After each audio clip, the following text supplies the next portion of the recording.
A paz do Senhor a todos. Estamos na 9ª lição da Escola Bíblica Dominical sobre o tema O Espírito Santo, o Regenerador. Na última aula nós falamos sobre as características e da divindade e os atributos divinos do Espírito Santo. Nós chegamos à conclusão, que isso a lição nos apresentou com uma base bíblica, uma rica base bíblica, que o Espírito Santo ele é uma das pessoas da Trindade. A Trindade, um Deus que subsiste em 3 pessoas, e as 3 pessoas, o Deus Pai, o Deus Filho e o Deus Espírito Santo, possuem a mesma substância, possuem a mesma essência. Então, nós chegamos a esta conclusão já na última aula. Agora nós entramos na 9ª aula, que vai falar sobre a questão regeneradora que o Espírito Santo proporciona ao cristão, ao novo convertido. O nosso texto áureo está em João, no Evangelho segundo escreveu João, no capítulo 3 e o verso 3, que diz assim o texto: Jesus respondeu e disse-lhe: na verdade te digo, que aquele que não nascer de novo não pode ver o reino de Deus. A conversa de Jesus com Nicodemos, quando Nicodemos o questiona sobre a salvação. E aí Jesus apresenta essa instrução, que aquele que não nascer de novo não pode ver Deus, ou seja, não será salvo aquele que não passar por este processo. E aí, na sequência da conversa, Nicodemos pergunta para Jesus: como pode um homem já idoso, um homem já velho ou adulto voltar ao ventre da sua mãe e nascer de novo? Isso que nós vamos esclarecer nesta aula. Então, nossa leitura bíblica em classe, nós não vamos fazer a leitura, até porque os irmãos têm o texto aí, mas está exatamente neste contexto, na conversa de Jesus com Nicodemos, no capítulo 3, do versículo 1 ao 8 do Evangelho escrito por João.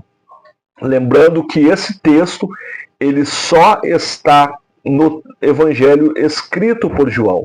Nos 3 evangelhos sinóticos, Mateus, Marcos e Lucas, não constam esse texto, não constam essa conversa, somente no Evangelho de João e no Evangelho segundo João. E isso também acontece com o texto da mulher samaritana, também acontece com o texto de Lázaro. Então são muitos textos que são exclusivos do Evangelho escrito por João. Dando início a esse texto e a esse assunto, Jesus fala sobre uma doutrina, a doutrina da regeneração. É isso que nós vamos estudar nesta aula. Na introdução diz assim: o novo nascimento ela é uma obra indispensável para a salvação. Na conversa aqui, no texto áureo, na conversa de Jesus com Nicodemos, e no texto áureo, ele vai deixar muito claro isso, quando ele vai dizer assim, que sem o nascer de novo, ninguém pode ver Deus. Esse nascer de novo, ele está intrínseco à doutrina da regeneração. A doutrina da regeneração, ela é uma obra iniciada do Espírito Santo na aplicação da salvação, pela qual o pecador espiritualmente morto e é vivificado e transformado em uma nova criatura. Para nós entendermos isso, a regeneração ela vai acontecer logo após a salvação, a conversão, melhor dizendo. Quando o homem e a mulher aceitam a Jesus como seu suficiente Salvador, ela passa pelo processo da conversão. E ali em diante começa um processo relacionado à soterologia, a doutrina da salvação. Ela vai seguindo alguns processos. E este processo que nós estamos falando hoje nesse texto é o processo regenerador. A palavra regeneração, ela vem do grego. Palingenésia significa novo nascimento e está intimamente ligado à conversão. O novo nascimento é uma obra indispensável à salvação e o agente regenerador é o Espírito Santo. E é importante nós frisarmos que a regeneração ela é uma obra sobrenatural. Ela é diferente de uma pessoa que passa por algumas dificuldades na vida e chega à conclusão de que, a partir de hoje, eu preciso tomar decisões diferentes. Ela vai passar por um processo de mudança que às vezes acontece no ser humano, mas não é o processo da regeneração. O processo da regeneração, ele é interior e ela é uma obra do Espírito Santo a partir da conversão. É como se o Espírito Santo, e é um fato isso, entrasse na vida da pessoa e de dentro para fora realizasse as mudanças necessárias. Então, por isso que é nascer de novo. Palingenésia, um novo começo, um novo início. Enquanto a regeneração, olha o que o pastor Antônio Gilberto vai falar. Enquanto a regeneração enfatiza o nosso interior, a conversão é o nosso exterior. Quem diz ser nascido de novo deve demonstrar isso no seu dia a dia.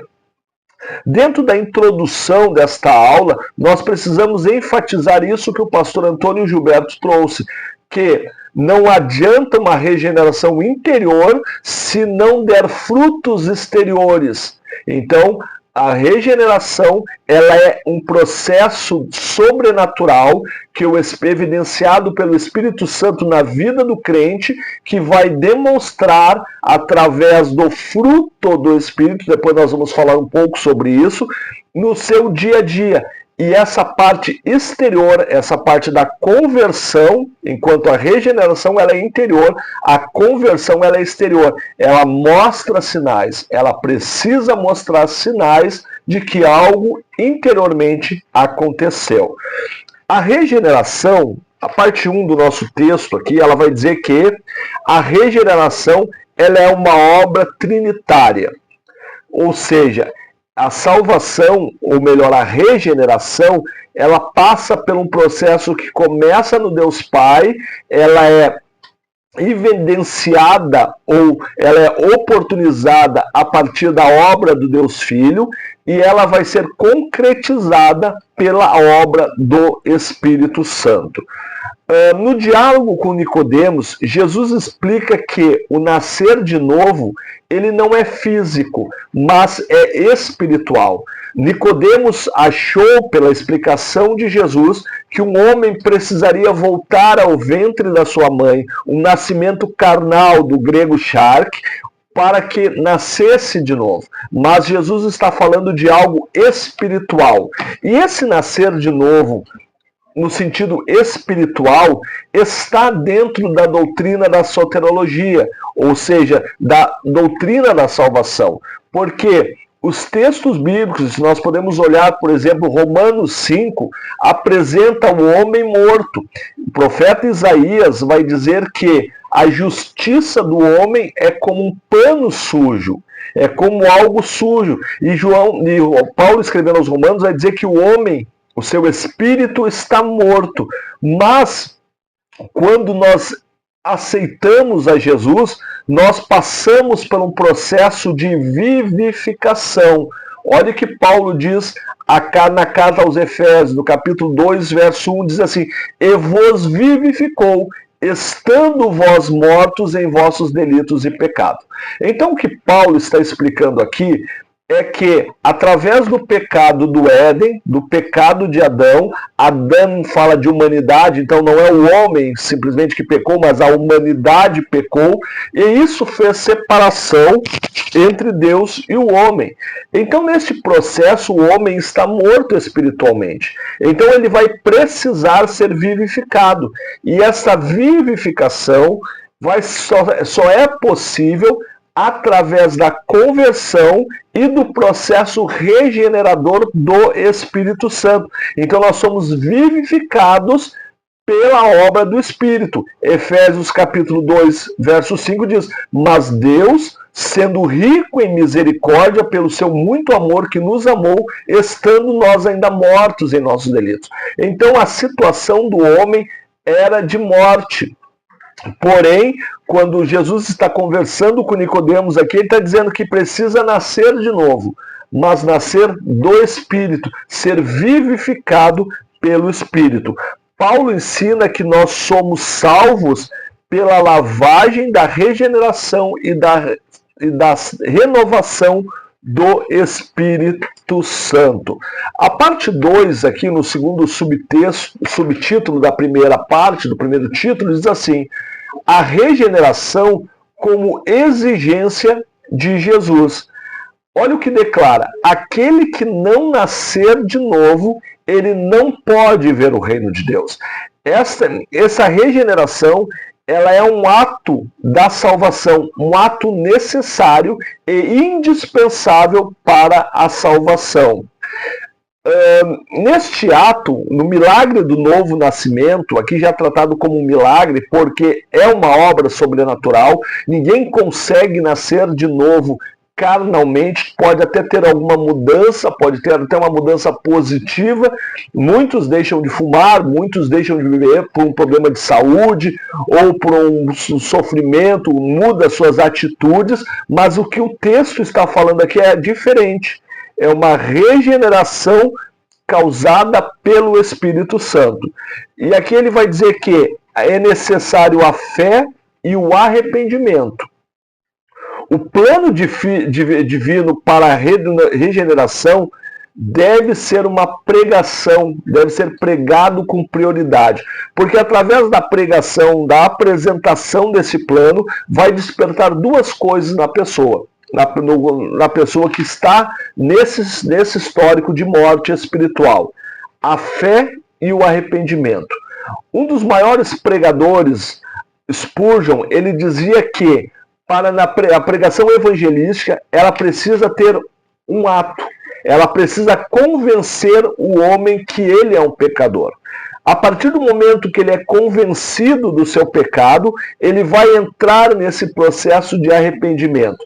E esse arrependimento, que é o passo do homem, ele vem seguido pela fé, que é uma fé nos dada por Deus. E a partir do momento que Deus nos entrega essa fé e sofremos o processo do arrependimento, haverá a conversão. No terceiro ponto diz assim: o Pai como autor da salvação. E aqui nós precisamos entender e ter fazer uma exegese, pequena que seja, desse texto de Efésios capítulo 1 e verso 4. Tá? Vamos ler o que diz o texto. Como também nos elegeu. Aqui está falando da regeneração como um ato decretado por Deus. Mas nós precisamos ter muito cuidado com esse texto. Como também nos elegeu. Paulo, escrevendo aos Efésios, a igreja de Éfeso, ele vai trazer um primeiro ponto, que Deus nos elegeu. Esse elegeu, a palavra grega exelarsato, está no auristo, ou seja, uma ação do passado, indicativo médio. Auristo, indicativo médio. A voz média indica que o sujeito age por seu próprio interesse. E o verbo da palavra é o eklegomai, significa que ele nos escolheu, ele selecionou e ele escolheu para si. Esse escolheu para si é porque a voz é média. Lembra que eu disse é um verbo no auristo, na voz média. E quando é a voz média, o sujeito age pelo seu próprio interesse. Então Deus agiu pelo próprio interesse quando ele nos elegeu. Então ele escolhe para si, ele elege para si. Só que nós temos que ter um grande cuidado, porque alguns usam esse texto para dizer que Deus já determinou a salvação para alguns, mas não é o que o texto está dizendo. Deus elegeu toda a humanidade. Então a doutrina da predestinação está no fato da presciência de Deus, que Deus sabe quem será salvo. Se não soubesse, feriria o princípio da presciência e afetaria também a divindade de Deus. Então Deus já sabe antes o que vai acontecer depois, mas é nesse sentido, ele não predestinou para a salvação um ou outro, não. Ele elegeu toda a humanidade. E essa eleição, ela acontece antes da fundação do mundo, para sermos salvos e irrepreensíveis diante dele em amor. Quando fala de santos e irrepreensíveis, ele está falando da doutrina da regeneração. Então, Deus, o Pai, é o autor da salvação, né? E o Espírito, ele age na regeneração. Olha o que diz. A regeneração é um ato da misericórdia divina. O que significa isso? Não há nada que nós podemos fazer para a regeneração. Apenas nos converter, entender que nós andávamos errado e aceitarmos a Cristo. Esse é o passo humano para a salvação. Mas a salvação, ela é um dom gratuito de Deus. É a graça de Deus, é um favor imerecido de Deus para nós. Quem torna, o Pai decreta, então, esta salvação. Mas se nós olharmos na continuação desse texto, nós vamos entender que o Filho que a torna possível pela sua morte, né? Efésios 1:7 vai dizer que em quem temos a redenção. Agora ele está falando do Deus Filho. E é o termo grego ten apolotrosin, libertação de um escravo, libertação no sentido grego, né, dessa palavra de redenção, ten apolistrose, libertação mediante o pagamento de uma redenção. É como no contexto grego romano, ali aquele que estava preso, aquele soldado que tinha desertado, ou aquele pai que deixou uma dívida e morreu, e aí o filho era levado preso. Essa é a ideia do resgate. Alguém vai lá e paga esse resgate. Isso é a redenção. Então, em quem temos a redenção? Jesus nos deu esta redenção. E olha o que o texto diz: pelo seu sangue. O pagamento não foi em dinheiro, o pagamento não foi em bens, o pagamento foi feito pelo sangue de Jesus. A redenção dos nossos delitos segundo a riqueza da sua graça.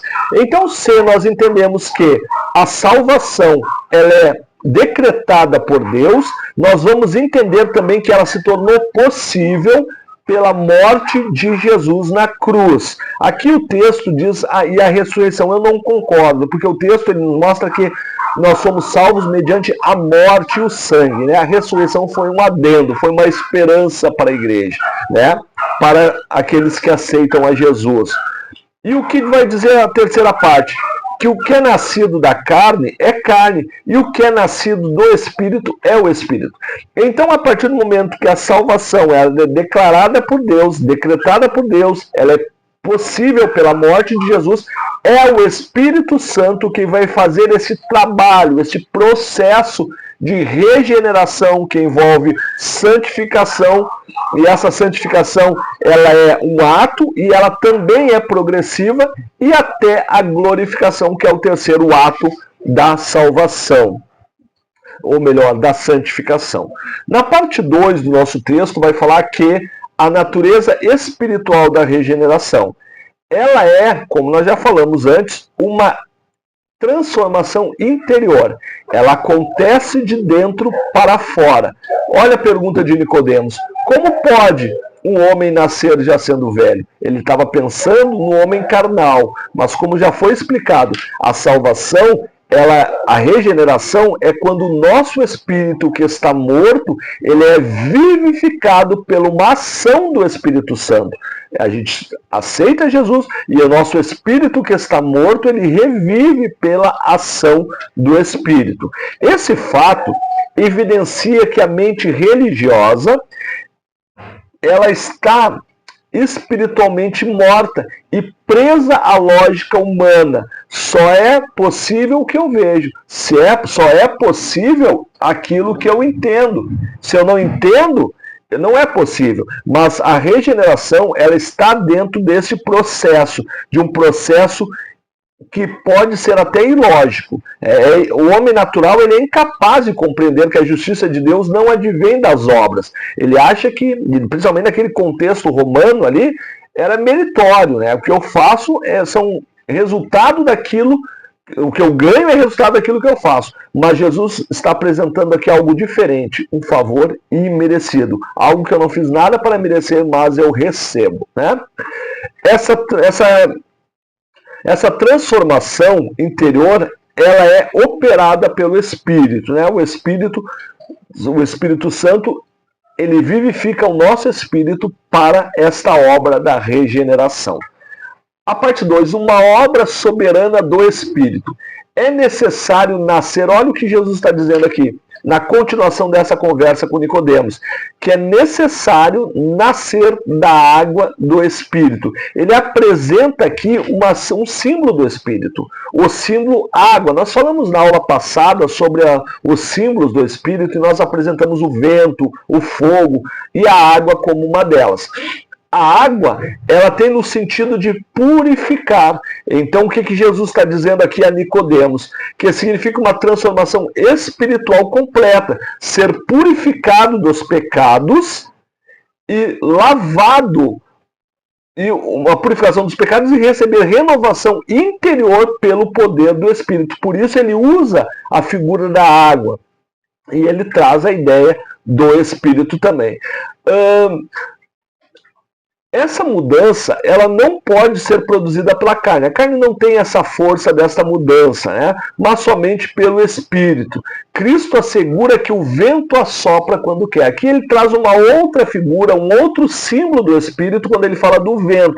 E ele vai dizer que uma das características do vento, ele não pode ser controlado por um esquema humano. Então ele fala da religiosidade. Os fariseus, eles apontavam algumas mudanças, mas essa mudança genuína da regeneração, ela é uma obra do Espírito. A terceira parte fala de uma nova vida e uma nova conduta. O que é nascido da carne, ele permanece dominado pela natureza pecaminosa. É que ele está falando da herança adâmica, né? Quem nasce da carne. Mas quem nasce do Espírito, o crente, ele passa a viver sob uma nova condição, e essa condição ela é espiritual, tornando-se um novo homem, com uma nova mentalidade. É uma mudança de mentalidade, não é somente uma mudança dos atos, ou uma mudança das ações, ou das condutas, não. É uma mudança de mente. Olha o que diz Paulo aos Efésios, quando ele diz assim, e vos renoveis no espírito do vosso entendimento. Há uma renovação, e aqui espírito é letra minúscula. Então está falando do meu espírito, que agora está vivificado, e ele vai sofrer um processo de renovação. Então, já indo para a terceira parte final da nossa aula, né, vai apresentar os sinais do novo nascimento em Cristo. Primeiro sinal, nós somos justificados pela fé. Pela fé em Cristo, o pecador é justificado. E olha as características dessa justificação. Ele recebe uma nova posição diante de Deus. Não por mérito pessoal, mas pela graça, pela obra redentora do Calvário. O crente agora, justificado, ele não é simplesmente, embora seja muito forte isso, seja muito bom, mas ele não é somente relacionado ao perdão do pecado. Além de ter os seus pecados perdoados, ele é declarado justo, ele é justificado diante de Deus. O poder do pecado não tem mais autoridade sobre o homem. Então, por isso, ele é justificado. e ele é absolvido de 3 coisas: da culpa, da punição e da condenação. Paulo, escrevendo aos Romanos, ele diz que nenhuma condenação há para os que estão em Cristo Jesus. Esses que são convertidos, que são regenerados e que agora estão no processo da justificação, que é um braço da regeneração, um braço da conversão, um braço da doutrina da salvação. Este é o resultado da ação do Espírito Santo que leva o pecador à fé. Já na terceira parte, ele vai falar, na segunda parte, no segundo subtítulo do terceiro título, ele vai falar sobre a vida de santificação, que é um processo muito importante. Digamos que é o processo fundamental para a salvação. O escritor aos Hebreus vai dizer que da santificação sem a qual ninguém verá Deus. Se Jesus disse para Nicodemos que sem nascer de novo ninguém pode ver Deus, o escritor aos Hebreus está dando uma outra condição, a questão da santificação. Mas tudo está ligado. A partir do processo da regeneração, começa um processo de santificação. E essa santificação, ela acontece, olha o que diz aqui a nossa revista. Na obra da redenção, o pecador é imediatamente e simultaneamente salvo.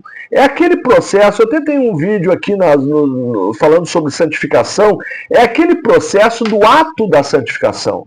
Quando o homem aceita Jesus, ele vai passar pela santificação posicional. É quando o Espírito Santo vem na vida do homem e a partir desse momento ele já se torna santo. Mas tem também a santificação progressiva, que é um exercício diário com a ajuda do Espírito Santo, mas aí há um esforço do homem também, como se o Espírito Santo convidasse o homem para participar desse processo da santificação.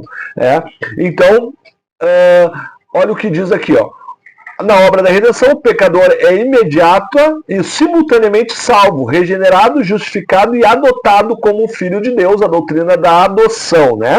A partir daí inicia-se o processo contínuo de santificação, que começa no ato, na santificação posicional, continua na santificação progressiva e vai terminar no último processo, no último ato da santificação, que é a glorificação. A partir daí inicia-se um processo contínuo de santificação, ou seja, uma vida separada do pecado. A santificação ela tem essas duas características principais, né? Vida separada do pecado e consagrada a Deus, a obediência de Deus, até a glorificação final no dia de Cristo.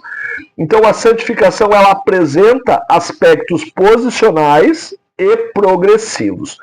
Terceiro ponto aqui, parte final, o fruto do Espírito. O homem que é convertido, que é regenerado, está nesse processo de santificação, ele precisa necessariamente dar fruto. E esse fruto, ele é do Espírito. Gálatas capítulo 5, verso 22, apresenta 9 características do fruto do Espírito. A partir do momento que eu estou nesse processo de salvação, de regeneração e de santificação, é necessário, é fundamental que nós apresentamos esses frutos do Espírito. Amor, alegria, paz, longanimidade, benignidade, bondade, fé, mansidão e temperança. São produções externas de uma regeneração interna. Se eu tenho alguns desses frutos e não tenho outro, está mais ligado a uma força, a uma boa vontade interior, uma boa vontade do homem, sem o processo do Espírito. Mas quando há essa conversão e essa regeneração, nós recebemos o fruto do Espírito. E o fruto ele é evidenciado por essas 9 características. Não é os dons espirituais. Eu não estou falando aqui, Paulo não está falando dos dons espirituais, aqueles que Deus dá a quem pedir. E esses dons espirituais, embora sejam muito importantes, eles não estão ligados ao processo da salvação. O fruto do Espírito, sim, está ligado a salvação. Portanto, o fruto do Espírito é a evidência prática da regeneração. Então, já partindo aqui para a parte da conclusão, só vou ler a conclusão, né? A conclusão, ela serve para nós, professores, todos aqueles que ministram as aulas, observarem se abordaram tudo dentro da lição, se foi abordado. Se alguma coisa na conclusão aqui estiver faltando, a gente tem que falar sobre o assunto, né? Então, a regeneração, ela é uma obra trinitária operada pelo Espírito Santo. Não é um esforço humano, mas uma transformação espiritual profunda. Como regenerador, o Espírito concede nova vida, uma nova natureza e uma nova direção ao ser humano. Por isso, da figura do vento, né? É necessário nascer do alto para ver e entrar no reino. Que cada crente se deixe conduzir pelo Espírito e reflita, dia a dia, a natureza divina recebida pelo novo nascimento. Olha só uma questão aqui, o nascer de novo, ele vem do verbo genetai, nascer ou dar à luz. Mas quando vem seguido da palavra noden, ela traz essa ideia de que esse nascer, ele não é natural, ele é um nascer que vem do alto, indica uma renovação radical, não apenas repetir o seu nascimento, que era a ideia de Nicodemos. Deus abençoe a todos, em nome de Jesus.